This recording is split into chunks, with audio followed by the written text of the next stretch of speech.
नमस्कार दोस्तों। कहानियों की श्रृंखला में आज सुनेंगे वरिष्ठ लेखिका उषा प्रियंबदा जी की कहानी झूठा दर्पण। तो आइए सुनते हैं कहानी। अमृता ने दोनों किताबें भूरे कागज में लपेटकर बांध दी। डोरी में गांठ लगाते हुए उसके हाथ ठिठक गए और उसकी दृष्टि खाली कमरे को पार कर दूर देख उठी। सघन अशोक वृक्षों की टहनियां कांप रही थीं और हवा के हर झोंके पर दो एक पीले कनेर नीचे गिर जाते थे। बाहर बैठा हुआ बढ़ई लकड़ी की पेटियों में सधे हुए हाथों से आखिरी कील ठोक रहा था। मम्मी शायद इन पेटियों को उस कमरे में रखवा दें जहां फालतू सामान भरा हुआ है। धीरे धीरे सीलन उनमें भिदती जाएगी और बंद किताबों के पृष्ठ अपने आप पीले पड़ते जाएंगे। उस कमरे में विगत वैभव के कितने ही प्रतीक थे। बाबा के हाथ का हौदा, महफिल में बिछने वाली दरियां, रंग महल के झाड़ फानूस, उसके साथ आदित्य का टूटा स्टेथोस्कोप और अब अमृता की किताबें। अमृता ने कागज खोलकर एक बार फिर उन किताबों को उल्टा पलटा। कितनी ही कड़वी मीठी स्मृतियां उनसे संबंधित हैं। बिबिया का सारे कुशन कारपेट इकट्ठे कर उन पर बैठ जाना, यति का पैर फैलाकर सेटी पर लेटना और खिड़की के सीखचे पकड़कर बेम्बी का मीरा की गोद में उछलना, अब यह घटनाएं स्मृति में अंकित होकर रह जाएंगी। अवकाश के क्षणों में अमृता जब कभी यह याद करेगी तो उसे यह चेहरे उतने ही धूमिल से लगेंगे जितना धूमिल आज कुंवर का चेहरा है। पिछले कई दिनों से उसने बार बार कुंवर की मुखाकृति याद करना चाही है, पर वह पकड़ में न आकर अलग ही रही है, मात्र छाया। सुबह सुबह ही सत्यभामा जी का फोन आया था। हंसकर बोली थी, तुम्हारा ही काम करने जा रही हूँ। परसों शाम के लिए तुम्हारे लिए फूलों के आभूषण बनवाने हैं। इन लोगों के यहाँ नई बहू को पहली रात फूलों के गहने पहनाने का चलन है। अमृता ने रिसीवर रख दिया। उसे लग रहा था कि सत्यभामा जी किसी और की बात कर रही हैं। यह भीड़ भाड़ और चहल पहल किसी और के निमित्त है। अमृता तो अलग थलग है। वह तो स्मृतियों की गहराइयों में डूब कर रह गई है, संवेदनाओं की गोधूली में भटक रही है। सत्यभामा जी ने पार्टी दी थी। कोई खास बात न थी, बस ऐसे ही, जिसमें उबे हुए पुरुषों ने बिजनेस, ब्रिज और क्लब की बात की थी। सजी संवरी स्त्रियों ने एक दूसरे की साड़ियों के दाम भांपने की चेष्टा की थी, छिटपुट बातें और अनुपस्थित लोगों की निंदा की थी। अमृता मम्मी के चलने की प्रतीक्षा में थी। सत्यभामा जी ने आकर कहा, यह कुंवर हैं मीनू, मेरे देवर लगते हैं। अमृता ने बिना किसी रुचि के कुंवर के नमस्कार का जवाब दे दिया। नए व्यक्तियों से परिचय उसे बड़ा ही उबाने वाला लगता था और उतने ही उबाने वाले वह प्रारंभिक प्रश्न।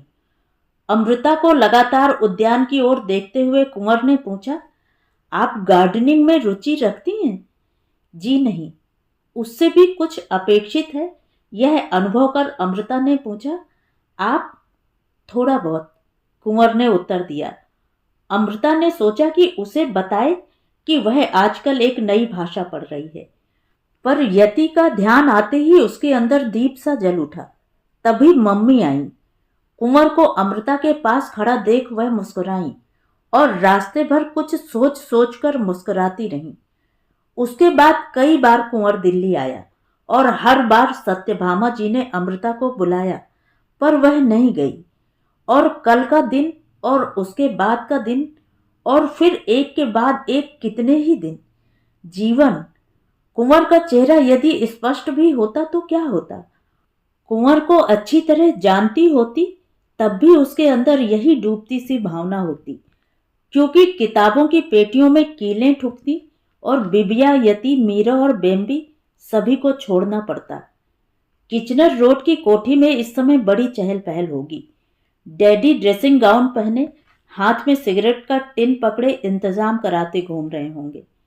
बल्ली मारा वाली मौसी सपरिवार सुबह से ही आ गई होंगी और मम्मी से उनकी चकचक आरंभ हो गई होगी। उसी भीड़ भाड़ में सुंदर नगर वाली बुआ का ड्राइवर रुकमन से फ्लर्ट कर रहा होगा। संबंधियों के मन में बड़ा उत्साह है अमृता के विवाह का, और इस अवसर पर कई बरस से अलग रहते मम्मी और डैडी भी इकट्ठे हो गए हैं। दोनों को एक दूसरे पर विश्वास नहीं, फिर भी राय पूछे बिना काम नहीं चलता। अभी डैडी का अधिक से अधिक धन खर्च करवाने पर तुली हुई है मम्मी। डैडी के आनाकानी करने पर खानदान में हुई अन्य शादियों का हवाला देने लगती हैं। सब अपने में व्यस्त हैं और सत्यभामा जी चकरघिन्नी की तरह दोनों परिवारों के बीच नाच रही हैं। विवाह में सहूलियत हो इसलिए कुंवर के परिवार वाले भी दिल्ली आ गए हैं, और इसलिए सत्यभामा जी की पोजीशन बड़ी महत्वपूर्ण हो गई है। कुंवर उनका देवर, अमृता उनके बिजनेस पार्टनर की लड़की। बीच बीच में मम्मी से भी खुसफुस, अरे घबराती क्यों हो, इतना मिलेगा अमृता को कि देखने वालों की आंखें चौंधिया जाएंगी। और अमृता को अपनी कॉटेज याद आती है। वह जाड़े की रातें जब हल्के पीले सेट में रुकमन सबको कॉफी देती थी। खिड़की के पास बेम्बी को थामे बैठी मीरा अमृता और यति को कौतुक भरी आंखों से देखती हुई कुशन को तोड़ मरोड़ कर सिर के नीचे लगाकर यति सेटी पर लेट जाता था। उसके पैर बाहर निकले रहते थे और उसी तरह बड़े आराम से लेटे लेटे किताब पढ़कर अमृता को शब्दों का उच्चारण और अर्थ बताता जाता और वह कॉपी में लिखती जाती। बिबिया मौका पाकर बुक शेल्फ से किताबें निकालकर भूमि पर पटकने लगती। नहीं बिबिया, अमृता के मना करने पर वह दुष्टता पूर्वक हंसती और फिर मेज पोश खींच लेती और मेज पर रखा मनी प्लांट का तांबे का गमला नीचे आ गिरता। मीरा, तुम बिबिया को जरा भी नहीं देख सकती, देखो कितना उत्पात करती है। यति चीखता और जब तक अमृता उठे बिबिया भागकर कबाड़ में छिप जाती। अमृता ने उखड़ आए मनी प्लांट को फिर से मिट्टी में खोसा और मेज पोश बिछाकर गमला रखा। अमृता कितनी नफासत पसंद है, उसकी हर वस्तु अपने स्थान पर सजी रखी रहती है। बिबिया के उत्पात से उसके मन में खीज अवश्य होती होगी। यह जानकर यति ने कहा, इस लड़की ने न जाने किसकी विध्वंसात्मक प्रवृत्ति पाई है। तुम्हारी और किसकी? मीरा ने कुड़कर कहा। बस बस, अमृता ने बीच बचाव किया और मीरा बेम्बी को ऊंचा ऊंचा उछालने लगी। पटक दो ना जमीन पर अगर इतना गुस्सा आ रहा है। क्या है यति, चुप रहो ना, बच्ची है, शैतानी तो करेगी ही, उसमें मीरा पर क्यों बिगड़ रहे हो? अमृता ने कहा। पर गृह युद्ध का सूत्रपात हो जाता। आगे आगे सोते बेम्बी को कंधे से लगाए लंबे कदम रखता हुआ यति और पीछे मुंह फुलाए मीरा। बेमनस्क अमृता खिड़की से उन्हें जाते देखती और एक उसांस लेकर वापस लौट आती। ऐसे क्षणों में उसका मस्तिष्क और पीछे चला जाता, 4 वर्ष पहले, जब मीरा और यतीन्द्र का विवाह नहीं हुआ था। इस आयु में मम्मी और डैडी के अलग हो जाने से अमृता के दिल पर खरोंच सी पड़ गई थी। अमृता का जब तक विवाह न होगा तब तक वह वैधानिक रूप से अलग न होंगे। यह निर्णय उन्होंने अमृता के कारण ही लिया था। उन दोनों में मतभेद तो सदा रहा, पर उनके अलग हो जाने की कल्पना उसने कभी न की थी। जवान डॉक्टर पुत्र की मृत्यु के बाद से मम्मी टूट सी गई थी। डैडी अब भी आकर्षक थे और हमेशा चुनकर खूबसूरत सेक्रेटरी रखते थे। यह बात नहीं कि मम्मी में कोई दोष था, फिर भी, और अमृता अपने को दोषी ठहराती। यदि वह न होती तो मम्मी पहले ही डैडी से अलग हो जाती और जीवन के छिन्न सूत्रों को उसी प्रकार संवार लेती। अब तो उनका जीवन हर प्रकार से रिक्त हो गया था और अमृता के जीवन में अचानक जो दरार पड़ गई उसने उनके विश्वास को तोड़ दिया। अमृता, तुम शादी कर लो, मीरा ने एक बार कहा था। ऐसे संबंधों पर मेरी आस्था नहीं रही मीरा, विवाह बहुत कुछ मांगता है। मुझमें न कोई चाव बचा है न अरमान। ऐसे ही रहती आई हूं, ऐसे ही रहूंगी। अब इस आयु में मुझसे दुल्हन नहीं बना जाएगा। अमृता थोड़ा सा हंसी। अपने को ही देखो, क्या तुम्हारे वह रुपहले सुनहले स्वप्न बदरंग नहीं हो गए? बिबिया बेम्बी, नई नई परेशानियां, गिरता हुआ स्वास्थ्य और तुम्हारे ही शब्दों में यति सा कुतर्की पति। मीरा एक क्षण को चुप हो गई। तू जिंदगी को एक झूठे दर्पण में देख रही है अमृता। यह आवश्यक नहीं कि जो मम्मी और डैडी में हुआ वही तेरे साथ हो। और रहे मेरे स्वप्न, मेरा ही दोष था। मैंने जिंदगी को बहुत रोमांटिक दृष्टि से देखा था। तुझे यति की तरह के व्यक्ति से विवाह करने की आवश्यकता नहीं। किसी ऐसे पुरुष से कर जो तुझे धन दौलत और प्रतिष्ठा दे सके, जैसे वह हैं सत्यभामा के कुंवर। लोहे के उस कारखाने में मैं घुटकर मर जाऊंगी। धन दौलत में कोई घुटकर नहीं मरता, मीरा ने बेम्बी के कपड़े तह करते हुए कहा। अमृता ने बाहों से घुटने बांध लिए और कहा, सच बात तो यह है मीरा कि अगर यति सा कोई पुरुष मुझे मिले तो मैं चट से शादी कर लूं। मीरा ने रुककर देखा कि अमृता की बात में कितना परिहास है, पर उसके मुख से वह कुछ अंदाजा न लगा पाई। बात को परिहास के रूप में ही लेते हुए मीरा ने कहा, बड़ी आई यति वाली। यति के साथ 24 घंटे रहना पड़े तो पता चले। माँ से डांट खाकर बिबिया अमृता के पास भागती है, उसकी गोद में दुबक जाती है। इवनिंग क्लासेस से थका यति अमृता के कॉटेज में चैन पाता है। 2 कमरों के घर में हर जगह बेम्बी और बिबिया की चीजें बिखरी रहती हैं। पीछे बरामदे में बेम्बी के भीगे महकते नैपकिन, गुसल खाने में बच्चों का बाथ टब, कमरे के कोने में बच्चों की पेरेम्बुलेटर। बिना बाल संवारे, बिना कपड़े बदले मीरा किसी न किसी काम में व्यस्त रहती है। कहीं चलने के समय 80 रुपए की साड़ी के साथ मीरा छींट का बिना आयरन किया हुआ ब्लाउज पहन लेगी। एक गाल पर पाउडर का धब्बा, बिंदी टेढ़ी और लिपस्टिक बेपरवाही से लगाए जाने के कारण होठों की प्राकृतिक रेखा के बाहर फैली हुई। यति के माथे पर शिकन पड़ जाएगी और उसके होंठ भिंच जाएंगे। अमृता भी यह सब देखती है, मीरा को टोकती भी है। अरे, अब मैं 2 बच्चों की मां हुई, इन सब बातों की मुझे फुर्सत नहीं है, मीरा का उत्तर होता है। अकारण मार खाई बिबिया की बाहें जब उसके गले में होती हैं, यति जब थकी और सिनिकल बातें करने लगता है तो अमृता को डर सा लगता है। क्या मीरा नहीं समझती कि बिबिया कभी बेम्बी को बड़ी बहन का स्नेह न दे सकेगी, कि यति शायद कहीं भटक जाए। बिबिया को अमृता दुलार पुचकार लेती है, पर यति किसी दिन अकस्मात भटक जाएगा, दूर हो जाएगा, तब मीरा सीना पीट पीट कर पुरुष जाति को बुरा भला कहेगी। अपने वह सब त्याग गिनाएगी जो कि उसने यति के लिए किए थे। और विवाह के एक दिन पहले अमृता को कुछ वर्ष पहले की एक रात याद आ गई। वह मीरा के साथ रहती थी और मीरा की शादी नहीं हुई थी। मीरा के कमरे में यति का बड़ा सा फोटो रखा था, सहज और हंसमुख प्रकृति वाला यति, जिसकी आंखों में गरमाई थी और बोलने में अजीब सी अलसता। लंबा और दुबला, पर साथ ही अपूर्व शक्ति का परिचय देता हुआ। रुकमन ने मीरा और अमृता की चारपाइयां खुले में बिछाई थी। बिस्तर ओस से गीले थे। अमृता को मीरा के चेहरे का वह भाव नहीं भूलता। मीरा ने कहा, हमने निश्चय कर लिया है कि हम इन्हीं छुट्टियों में विवाह कर लेंगे। मुलायम तकिए में कोहनी गड़ाए लेटी अमृता मीरा को देखती रही।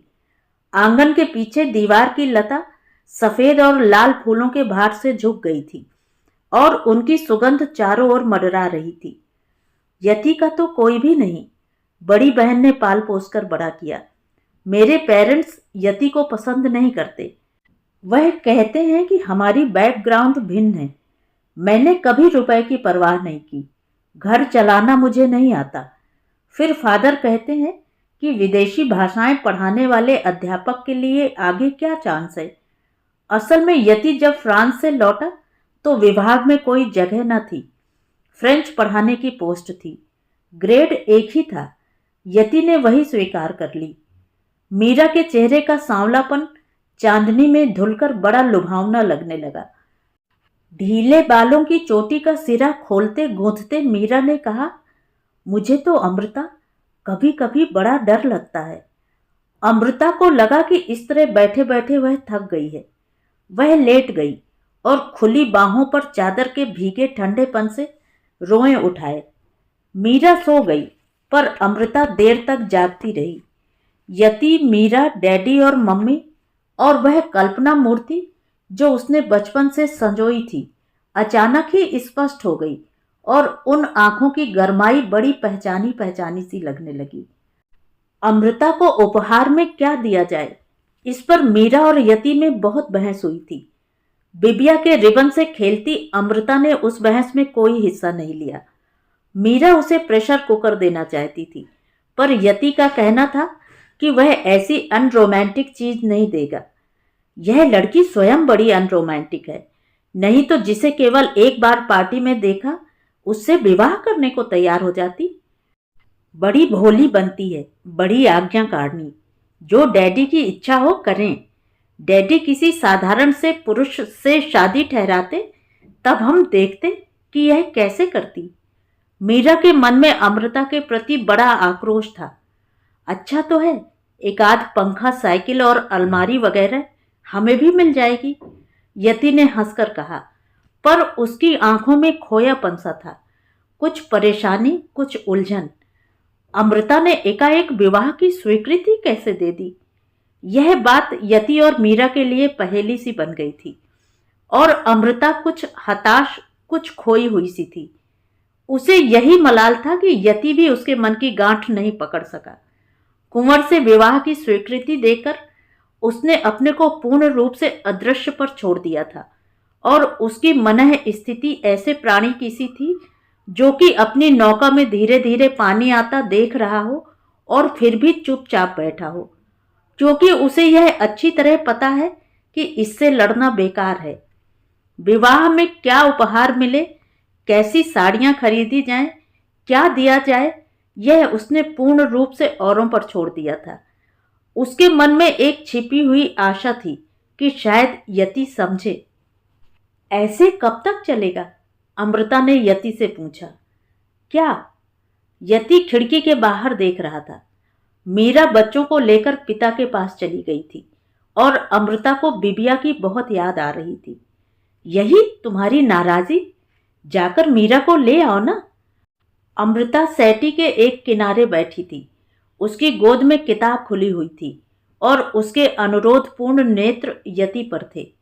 मीरा को क्यों नहीं समझाती? समझाया तो, पर वह तो हठीली है, नहीं मानती। तुम तो वैसे नहीं हो। हूं, बहुत हठीला हूं। तुम नहीं जानती अमृता, पर मीरा ने मुझे तोड़ दिया है। मेरा विश्वास उठ गया है। अब मैं सोचने लगा हूं कि यदि मैं किसी अपढ़ निर्धन लड़की से शादी करता तो सुखी रहता। उसके अंदर वे इच्छाएं, हसरतें न होती जो मेरे धनाभाव से मीरा के अंदर घुटकर मर गईं। मीरा ने तुम्हारे लिए बहुत किया है यति, अमृता ने मृदु स्वर में कहा। यति ने झटके से खिड़की पर पर्दा डाल दिया। फिर उसने पास आकर हाथ से किताब नीचे गिरा दी और नीचे बैठकर अपना मुख अमृता की गोद में छिपा लिया। अमृता स्तब्ध रह गई। उसकी भीत दृष्टि ने चारों ओर देखा। खिड़कियों पर पर्दे पड़े थे, द्वार बंद था। कॉफी देकर रुकमन सोने चली गई थी। उस सन्नाटे में घास में झींगुरों का स्वर बहुत शोर मचाता सा लगा। यति निश्चल बैठा था। उसके उड़ते हुए बालों की रेखा, उजली सी गर्दन और चौड़े कंधे। अमृता की दृष्टि अचानक ही धुंधली हो आई। यति का स्पर्श पुरुष का स्पर्श न था, एक प्रेमी का भी नहीं। सांत्वना पाने की इच्छुक आहत बिबिया का था, गिरकर रोते हुए बेम्बी का। यति, अमृता ने कहा। उसने बड़ी मृदुता से दोनों हाथों से उसका मुख उठाया। उसकी उंगलियां भीग कर रह गईं। यति रो रहा था। अमृता थरथरा कर रह गई। यति, यह क्यों? यह क्यों यति? उसकी उंगली में खारे आंसू थे, यति के आंसू। यति, तुम इतने बड़े, इतने क्षमतावान होकर ऐसा आचरण कर रहे हो? अमृता समझ नहीं रही थी कि वह क्या कह रही है। अगर बिबिया होती तो उसे पुचकार कर, चुमकार कर मना लिया जाता। अमृता की दोनों हथेलियां यति के बालों पर टिकी थीं और वह समझाते हुए उससे कुछ कहती जा रही थी। उसकी सांस गले में फंस रही थी और शरीर में बड़ी विचित्र सी बेकली समाई जा रही थी। यति थका हारा सा उठकर चल दिया। अमृता उसके पीछे पीछे द्वार तक गई और फिर जाते हुए यति की लंबी परछाई देखती रही। अगली शाम जब यति उसे पढ़ाने आया तो दोनों में से किसी ने गत रात्रि का उल्लेख नहीं किया, पर दोनों ही एक अनुभूत संवेदना के साझीदार हो गए थे और इसी कारण एक दूसरे के पहले से अधिक निकट। अमृता के कई पत्रों के जाने के बाद मीरा लौटी। अमृता उसे लेने स्टेशन गई। मीरा गई थी बड़े गर्व से, पर लौटी वह पराजिता सी, बहुत विनीत और उदास। बिबिया अमृता से लिपट गई और टैक्सी में लौटते हुए अमृता सोचे हुए भर्त्सना के शब्दों में से कुछ भी न कह सकी। यति बड़े खोए खोए से रहे, अमृता ने कहा। मीरा चुप रही। उस रात बिबिया अमृता के पास ही सो गई और यति सदा की तरह अमृता को फ्रेंच पढ़ाने नहीं आया। वह क्लासेस के बाद ही सिनेमा चला गया और लौटा तब तक देर हो गई थी। सोई बिबिया को गोद में लेकर अमृता पहुंचाने गई। कुछ गर्मी सी होने के कारण सामने का द्वार खुला था। अंदर कमरे में मीरा के सिरहाने टेबल लैंप जल रहा था और मीरा की चारपाई पर यति बैठा था। अमृता पर्दे के पीछे ही ठिठक कर रुक गई। रोशनी बेम्बी के कोट और मीरा के मुख पर पड़ रही थी, जैसे वह चांदनी सी थी जिसमें मीरा के चेहरे का उदास सांवलापन धुलकर निखर आया था। अपने शरीर का भार बाएं हाथ पर टेक यति बैठा था और दाहिने हाथ की उंगलियों से धीरे धीरे कभी मीरा की मुलायम लटें, कभी उसका माथा, कभी होंठ छू रहा था। उफ, बिबिया कितनी भारी थी। अमृता उसे बाहों में थामे लौट आई, उसे अपनी चारपाई पर सुला दिया और स्वयं सैटी पर लेट गई। खुली खिड़की से चमकीले आसमान का एक टुकड़ा दिखाई दे रहा था। अमृता उसी को कभी गीली कभी सूखी आंखों से ताकती अपनी जिंदगी का पैटर्न बुनती रही। अमृता तौलिए से भीगे बाल पोंछती स्नानागार से निकली। मीरा उसकी प्रतीक्षा कर रही थी, चंचल उत्फुल्लित। आज कॉलेज नहीं जाओगी? उसने पूछा। जाऊंगी, 4th पीरियड है, अमृता ने कहा। मीरा का उमंगता मुख उसके खोएपन को और गाढ़ा कर रहा था। कहो, मेल हो गया? उसने तौलिए को झटका देते हुए पूछा। अरे अमृता, क्या बताऊं, कल तो यति बिल्कुल। चुप भी रहो मीरा, तुम तो सारी लाज शर्म घोलकर पी गई हो। अमृता एड़ियों पर भार दे मीरा की ओर पीट कर घूम गई। ओहो, तो तुम्हें क्यों लाज लग रही है? मीरा खिलखिलाकर हंस पड़ी, वही 4 बरस पुरानी हंसी। भीगे तौलिए से अपना मुख फिर पोंछ अमृता ने मुड़कर मीरा को देखा। नई दुल्हनों के चेहरे पर यही प्यार और सुहाग होता होगा। उसने हाथ फैलाकर अपनी उंगलियां देखी और फिर मुट्ठी भींच ली। तौलिया फैलाते हुए उसने कुछ घुटे से स्वर में कहा, तुम्हारी खुशी देखकर बड़ी ईर्ष्या होती है मीरा, इसीलिए मैंने डैडी को पत्र लिख दिया है कि मुझे कुंवर से विवाह करने में कोई आपत्ति नहीं। अमृता सैटी के किनारे आकर बैठ गई। उसके गीले बालों से पानी की बूंदें रह रहकर टपक जाती। पर तुम तो कुंवर को जानती भी नहीं अमृता, मजाक न करो, मीरा ने व्यग्र होकर कहा। अमृता चुप रही। उसकी दृष्टि बड़े यत्न से सजाए गए अपने कमरे पर गई और उसके अंदर कुछ टूटने सा लगा। कुंवर और तुम में क्या साम्य है? तुम इतनी संवेदनशील, कलात्मक प्रवृत्ति की और वह लोहे के कारखानों की देखभाल करने वाले। अमृता, तुम पागल हो गई हो? हाँ, मैं पागल हो गई हूं, तभी तो अपनी जमी जमाई जिंदगी को यहां से उखाड़कर दूसरी जगह रोप रही हूं। बात यह है मीरा कि मैं तुमसे दूर जाना चाहती हूं, बहुत दूर, जहां तुम्हारे चेहरे भूली सी याद बन जाएं। अमृता अपने बालों से टपकते जल बिंदुओं पर दृष्टि जमाए रही। आंखें बार बार भर आती थीं और फिर जब उसने आंखें उठाकर मीरा को देखा तो उसे बड़ा उद्विग्न सा पाया। सुबह की वह खुशी, वह उल्लास विलीन हो गया था। सहसा मीरा ने उसके कंधों पर हाथ रख दिए और अटक कर पूछा, क्या मेरी अनुपस्थिति में यति ने? अमृता के चेहरे पर जो भाव दौड़ गया उससे मीरा कुंठित होकर चुप हो आई। फिर उसने बहुत मृदुता से कहा, मैं तुम पर या यति पर अविश्वास नहीं कर रही हूं अमृता। मुझे हमेशा से यह लगता रहा जैसे कि वह तुम्हें कुछ कुछ प्यार सा करता आया है। तुम्हारे लिए यति के मन में बड़ी टेंडरनेस है। मैं ईर्ष्यालु नहीं हूं अमृता, मैं तुमसे यह सब कहती ही नहीं, पर तुम्हारे इस आकस्मिक निश्चय से मैं ऐसी डगमगा गई और कह गई, मेरे इस प्रश्न को भूल जाओ अमृता। अमृता ने पलकें मींच ली, उंगलियों से अपने आंसू पोंछती हुई कुछ भर आए कंठ से बोली, मैं विचित्र उलझन में फंसी हुई हूं। मैं स्वयं नहीं जानती कि मैंने ऐसा क्यों किया। झूठी झूठी, उसकी समस्त चेतना विद्रोह कर उठी। पर मीरा के चेहरे से हैरत का जाल हट गया। कौन जानता था कि हमेशा से सुस्त डैडी इस बार इतनी फुर्ती दिखाएंगे। सब बातें तय हो गईं। शादी की तारीख निकल आई, निमंत्रण पत्र बंट गए और अमृता अपने में ही डूबी रही। उसने किसी चीज में रुचि न ली। कॉटेज वह तभी छोड़कर आ गई थी और डैडी के साथ रहने लगी, क्योंकि वहां सभी प्रकार की सुविधा थी।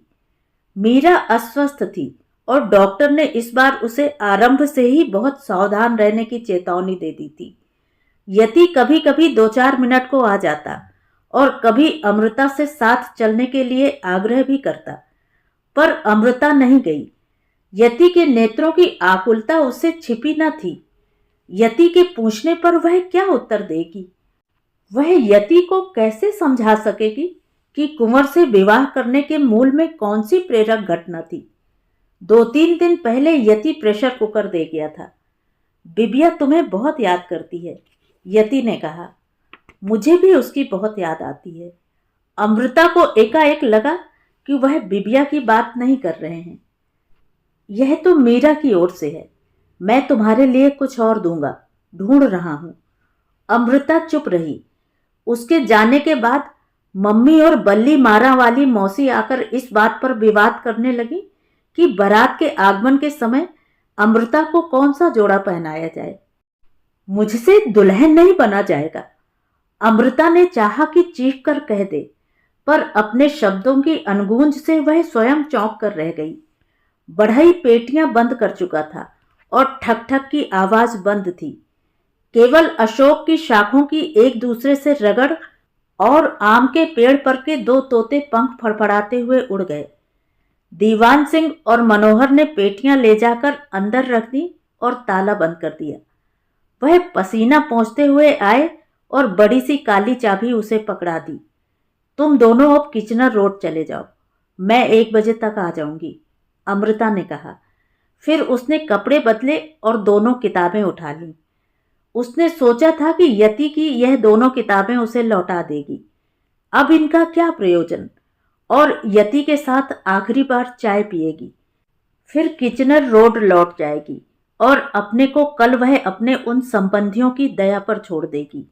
हाथ में चुपचाप मेहंदी लगवा लेगी, मुख पर चंदन बिंदु और उसके बाद फूलों के गहने भी पहन लेगी।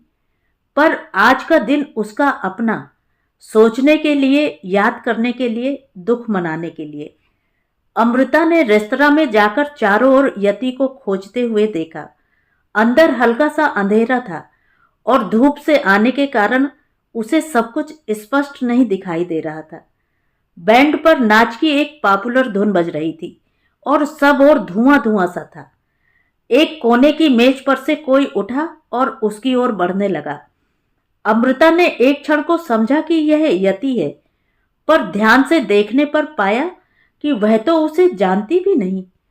वह जब ठीक सामने आकर खड़ा हो गया तो वह एक आघात से कांप कर रह गई। कुंवर उसे देखकर मुस्कुराया। किसी को खोज रही हैं आप? जी, बहुत पतले स्वर में अमृता ने कहा। उसने चारों ओर फिर देखा, पर यति कहीं न था। उसका असमंजस भांपकर कुंवर ने कहा, जब तक आप इंतजार करें तब तक एक प्याला चाय पी लीजिए। अमृता कुछ सोच न सकी, जाकर बैठ गई। कुंवर शायद शॉपिंग कर रहा था, क्योंकि उसके पास कुर्सी पर कई पैकेट रखे हुए थे। उसका प्याला आधा खाली था। आप कॉफी लेंगी या चाय? कुंवर ने बड़ी शिष्ट और औपचारिक रीति से पूछा। कुंवर को मेन्यू कार्ड उठाते देख उसने कहा, मैं कुछ खाऊंगी नहीं। आमने सामने बैठे होने पर भी वह कुंवर को सीधी दृष्टि से न देख सकी। उसकी पीठ दरवाजे की ओर थी, पर सामने दीवार पर स्वच्छ दर्पण का एक लंबा पैनल लगा था, जिसमें उसे आने जाने वालों का प्रतिबिंब दिखाई दे रहा था। कॉफी के छोटे छोटे घूंट भरती हुई वह दर्पण पर आंखें गड़ाए रही, पर उसकी चेतना सजग थी। कुंवर यथार्थ था, वास्तविक। देख लो, अच्छी तरह देख लो। एक छोटा सा विचार अमृता को उद्विग्न कर रहा था। अभी भी समय है, अभी भी तुम वापस जा सकती हो अपने कॉटेज में, जहां बिबिया है, बेम्बी और मीरा। कुंवर ने अचानक ही मेज पर शिथिल पड़े अमृता के हाथ को अपनी बड़ी सी हथेली में ढक लिया। आप बहुत चिंतित लग रही हैं, उसने बड़े मंद और कोमल स्वर में कहा। चौंकी अमृता की दृष्टि उसकी आंखों से टकरा गई। उसने पहली बार कुंवर को भरपूर दृष्टि से देखा। कुंवर के चेहरे पर हल्की सी मुस्कान थी, मुस्कान में आश्वासन और आंखों में गहरा धीरज। अमृता ने अनुभव किया कि उसके झुके हुए हाथ का स्पर्श उसे अनेक अनजाने संदेश दे रहा है। वह एक पुरुष का स्पर्श है, एक प्रेमी का भी, और वह अरुचिकर अप्रीतिकर भी नहीं। और तभी उसने सामने के दर्पण में देखा कि हाथों में एक पैकेट पकड़े यति उसे खोज रहा है। अमृता निश्चल बैठी यति के प्रतिबिंब को ताकती रही। उसने चाहा कि वह अपना हाथ खींच ले, पर उस पर ऐसी जड़ता आ गई कि वह हिलडुल भी न सकी। और यति ने उसे देख लिया। देर तक वह वहीं खड़ा रहा। दर्पण में दोनों की आंखें मिली और अमृता ने अपना हाथ खींच कॉफी का प्याला होठों से लगा लिया। यति मुड़ा और बाहर चला गया। अमृता दर्पण को देखती रही और कुंवर मौन बैठा उसे देखता रहा। अमृता ने एक लंबी सांस ली। अब चलूं? डैडी लंच पर मेरा इंतजार कर रहे होंगे। कुंवर ने बिल चुकाकर अपने पैकेट उठा लिए। अमृता उठ खड़ी हुई। बैंड बंद हो गया था और चारों ओर बातचीत का हल्का सा रव उठ रहा था। यह पैकेट आपका है? कुंवर दोनों किताबों को उठाकर पूछ रहा था। नहीं, अमृता ने कहा और कुंवर के साथ बाहर निकल आई। तो ये थी कहानी। कहानी आपको कैसी लगी? कमेंट करके ज़रूर बताएं। और अगर मेरे द्वारा सुनाई हुई कहानियाँ आपको अच्छी लगती हैं तो मेरे चैनल को सब्सक्राइब ज़रूर करें, लाइक करें और अपने दोस्तों और परिचितों में शेयर भी करें। बेल आइकन दबाना बिल्कुल भी ना भूलें। धन्यवाद।